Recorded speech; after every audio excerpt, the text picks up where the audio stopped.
prematurely premature. Oh, that's gonna be in the video. Red zone relatives, yeah, we're here. Hot takes take place, grab a beer, kick it off, we calling the hits. Red zone relatives, this is it.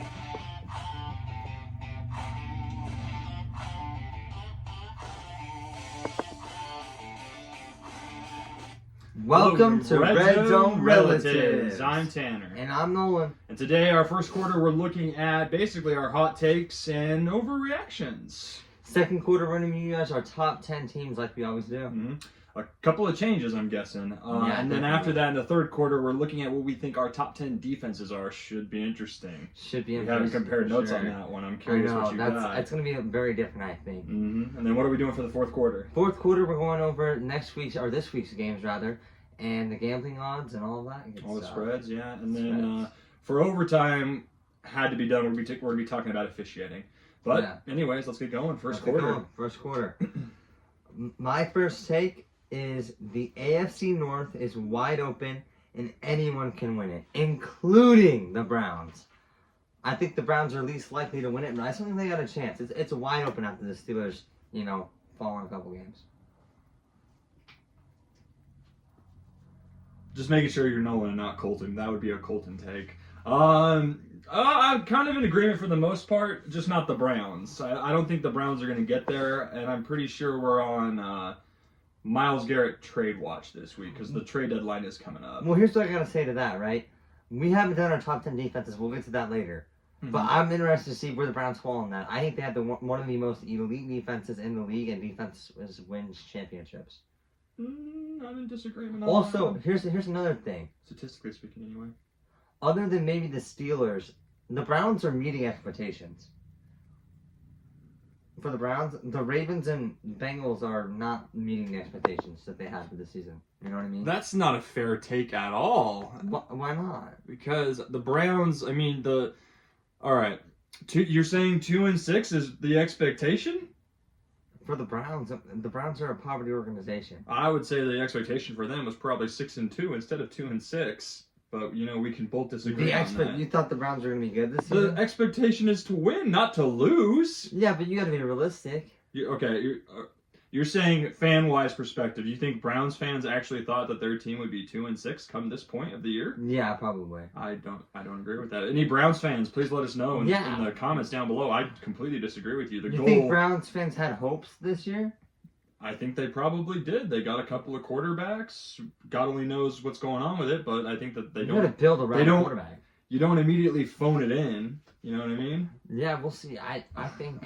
I don't know. But my first point kind of goes a little bit along with that. The Ravens defense is starting to look more like the Ravens defense of yesteryear, and I think that they could come back and either win their division or barely sneak into the playoffs. I know that both are hard, and I think that they pretty much have to win out to do that, but it's possible.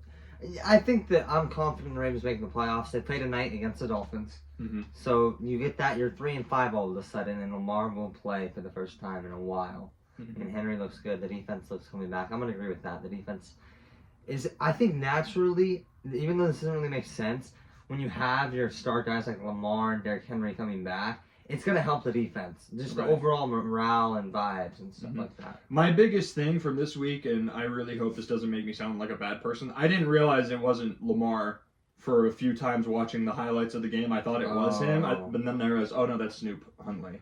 Because their numbers are I think 5 and 6, so I thought it was Lamar. And then I heard them say Huntley. I was like, what? I thought I was watching Lamar. Oh, no, that is Huntley. Okay. Yeah, that's my bad. If that makes me look racist or whatever, I apologize. Not my intent. I thought it was the same guy. My bad. What's your next one? My next one is you're not like this one at all. And I'm interested to see your top 10 and see where you put this team. The Chiefs are going to win the AFC. No, they're not. They're going to be lucky if they can even make the playoffs. I don't see them winning their division, nor do I see them winning the AFC. They have looked really good the last 2 weeks. Sure, but they haven't really played anyone of note, though. I mean, they've played a couple of good teams. The Commanders were supposed to be better. They lost to the Chargers already. I don't see them beating the Broncos in a couple of weeks. I don't even see them winning their division, let alone winning the AFC. So, overreaction. Yeah, all right. Whatever, we've talked. This is one of the hot topics we always get to talking about. Oh, yeah, for sure. My next one, you're either gonna like this one or hate this one. Kirk Cousins needs to retire. Ship has sailed. No longer playing good. I know he's had a lot of body work done and like mental stimuli and I think even stem cell stuff, and that's not helping. I still think he's not playing anywhere near what he did 2 years ago. Yeah, he had a rough game this week because he did start right with the Falcons. Mm-hmm. I would say maybe give it one more shot with a different team. He could still, I think there's a lot of teams that would still be interested in trying him out because he does have a good past. Maybe give it one more shot and see if you can find a team that's right for you, like the system, because we've seen that so much recently that quarterbacks just need to be in the right system to thrive. So maybe give it one more year, but I'm going to pretty much agree with that take, that his career's dwindling down. Not as I thought he would be. He's like, 4 or 5 years younger than Aaron Rodgers and looks way worse. Yeah, he's about the same as Matthew Stafford when you think about it. Matthew Stafford's playing amazing. Yeah, it really is. Mm-hmm. My next take, you're going to like this one, I think. Jonathan Taylor is the MVP frontrunner. So my personal bias would agree with you, but I have to be realistic. The MVP of the NFL offensively is usually always what? A quarterback? It is usually. Yeah, we've had running backs and wide receivers win before, of course. And a kicker. But it's rare. Yeah. And the way that, and I hate to say it, the way that Mahomes is playing, the way that even, Buccaneers. I lost his name. Help me. Baker Mayfield. Baker Mayfield. I'm sorry. The dog. I spaced his name. Him, and then obviously there's Josh Allen, and then Dak Prescott. I still think it's going to be a quarterback that wins it. Personally, I would love nothing more than to see Jonathan Taylor win it, and that actually comes into my next take. Okay. So good job filling into it. Jonathan Taylor will break LaDainian Tomlinson's single-season rushing touchdown record.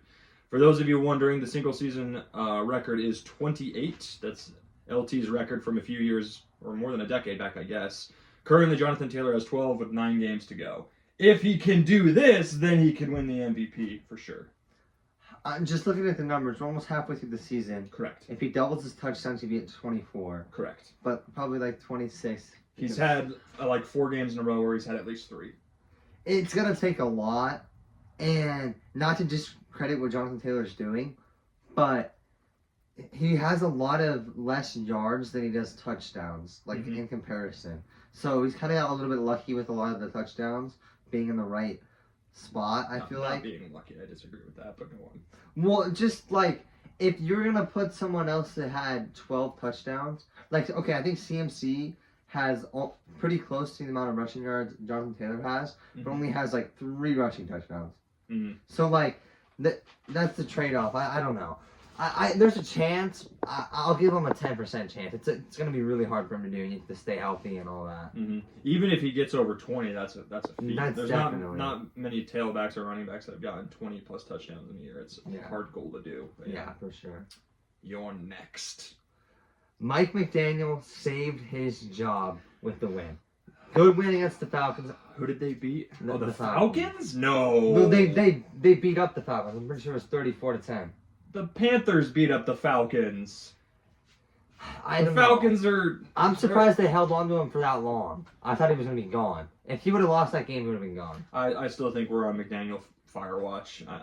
Fire watch, but I think if he can continue to win games, then he'll be fine. He extended it. If he would have lost that game against the Falcons, who just came off of a lot of bad losses, I think he would have been fired. But I think he saved his job by getting a win. Well, the other thing too, there's a lot of ownership groups and GMs and presidents out in the NFL that they don't like to fire people mid-season. They don't like to do it. They'd rather see if you can right the ship till the year's over. We have some extreme examples over the years. The Jets last year firing Saleh after week 5. Yeah, and Saleh's a dog. And he was the defensive-minded coach, and his defense was doing great, and they still fired him anyway. So some ownership groups are a little bit too quick to pull the trigger. They like to, a little bit slow to pull the trigger. They like to wait till the season's over and then reevaluate. But sometimes it's a knee-jerk reaction. Like, say if do they play Buffalo again this year? I think they do. Say if Buffalo comes into town and racks up 40 points on him, I would say that's probably a pretty knee-jerk reaction to fire your head coach. Yeah. But I don't think he's safe yet. But we'll see. I have a kind of a little veering off topic here. So the Jets head coach, or not head coach, sorry, Jets owner called out Justin Fields and said that he was horrible, basically. How do you feel about that? Like when you're calling out your basically quarterback in front of everyone. I mean, if you put yourself in that shoes, I guess you would be like, you talk to the owner, and be like, hey, don't do that, or send me out of here. Yeah. And I think that's probably what would end up. That's the two possibilities: is you need to shut up and let us do our job, or you need to let me do my job somewhere else. Yeah. But Justin Fields, I mean, despite the fact that they've only won one game, which, for the record, congratulations, Jets, you done it. You won one game. You got it. See if you can win two. But we'll have to see about that one. But I don't agree with ownership calling out players. That's not their job. Yeah, Jets aren't the 30 or they're not the number 1 pick right now. It's the Titans. Is it the Titans? Yeah. Well, yeah. Since the Jets finally won one, Yeah. it would make sense that it's the Titans, especially because the Titans have been blown out a few times now. So yeah. That makes sense. Anyway. That was yours, right? Yeah. Dude, a little bit off topic there. Yeah, sorry. My next one's kind of similar to yours. I think the Cowboys should probably move on from their defensive coordinator. Statistically speaking, their defense is pretty much the worst in almost every category. They're like 32nd in like rushing yards allowed, 32nd in like passing yards allowed. They're barely getting after the quarterback. Pretty much the worst defense right now, and I think you got to do something to answer that. Yeah, I mean, it's hard when you're the defensive coordinator because he's a new defensive coordinator, right? I believe so, yeah. So Micah Parsons gets traded, and now you got to deal with that. Your star defensive guy's gone. It's tough. I maybe you write out the season. The Cowboys have so much potential because they have such a great offense, but they just got to figure out the defense. So I'm going to agree with that partially for sure. Either that or make a splash. And like I mentioned this to you earlier, it would make sense for the Cowboys or the Patriots to try to go after Myles Garrett. Or the Niners, just saying. The Niners can't afford him unless they crazily restructure the deal, but I don't see that happening. You're good. Bears suck. No playoffs. Yeah, I'd say that's a pretty realistic thing now with the Packers being the Packers and the Lions being the Lions. They might even get last in the division. I think the Vikings might be higher than them. No, Vikings are going to end up dead last in that division. I'm pretty sure. Based off McCarthy could come back and play well. If all of the games are fourth quarters, then yeah. He's still like look back at those games. He did not play good in 6 out of 8 quarters. But well, what are you gonna do? All right, my next one. Sorry, buddy. Have to mention it. I said this last week. The Niners' injuries are going to continue to cost them. I said last week a playoff run. This week I'm thinking it's going to cost them their division. They haven't been healthy. Yeah. And look at who's knocking at the door. You got the Rams and you have the Seahawks. Yeah, I think the Niners are looking for a wild card spot right now, realistically. But they are 3-0 in their division. They beat all the teams. That's a good thing that they have going. It's a good starting point, yeah. But the real problem is the defensive injuries. Because the Niners are actually going to be a healthy offense in about 2 weeks.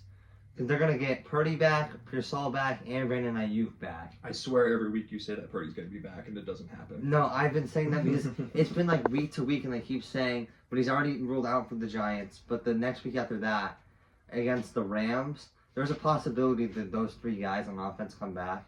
But the defense is screwed. Yeah. And Robert Sala is a good defensive coordinator, but you have to have players to play on defense. So I'm going to kind of agree with that one, unfortunately. My last take, Patriots are frauds. No. Frauds. No, they're the 2nd seed in the AFC right now. The teams that they've played, they beat the Bills in the Bills Stadium. The Bills, the same team that lost to the Falcons. They were on a bad little run, the Bills. They've played teams with not great records. And here's the worst thing. 24-44. That's the record of the teams that the Patriots are going to play for the rest of the season. So they're going to play more dud teams. So in my opinion, I think the Patriots are going to get a top 3 seed, maybe the 5th seed if the Bills can get it together. And then they're going to be first round exits. That's not necessarily calling a team a fraud, though. That's making the playoffs. That means you're same thing with the Vikings last. A fraud is fugazi. Like everything you're seeing is not real, and they're going to start losing game after game after game. I think they're going to lose more than they're losing now. But the Vikings last season, they were 14-3, right? Mm-hmm. And everyone knew they were going to lose in the first round of the playoffs. Well, yeah, certain teams, yeah, that just happens. But Good, but not good enough. yeah, I think that's the same thing that the Vikings were last season. That's the Patriots. They're gonna win. They're gonna win some games, but they're not gonna win a playoff game. And at the end of the day, you got to win playoff games to get to a Super Bowl. I foresee it differently. I could see them being second seed, and I could see them having a first round bye, and then depending on who they play in the division, they might be able to beat them. Specifically because of how good that defense has been playing, and Drake May is an MVP candidate, so I don't think they're frauds. Overreaction. The proper reaction is they could very much win their division and end up maybe even winning their conference. Maybe. Maybe. All right, my next one. Have I said that one before? No. No, yes, you did. No, I didn't? Okay. You did. So then I'm on my last one then? Yeah, you're All last right, one. so the piece. Bucks, I'm off the Carolina Panthers making the playoffs now. Bucks are going to be the only team in the NFC South to make the playoffs. Yeah, they're gonna. And once Mike Evans is Evans and Godwin. Evans and Godwin. Evans is kind of. He'll be there for like playoff time, kind of, Ooh, that's a or long like time. maybe week 17, 18. But once they get healthy, I think they're gonna run through a lot of the NFC teams. Mm. They probably right now, I'd say, are the most likely team in the NFL to win their division. I think the Colts are up there. Other than the Colts, and then other than probably. I actually think that they have the Broncos. Bucks I still think Broncos are going to win their no division. Broncos division is so tough. They have the Chargers that look pretty good, and the Chiefs. All right, but we're both on the Bucks are going to win their division and be the only one from their division in the playoffs then.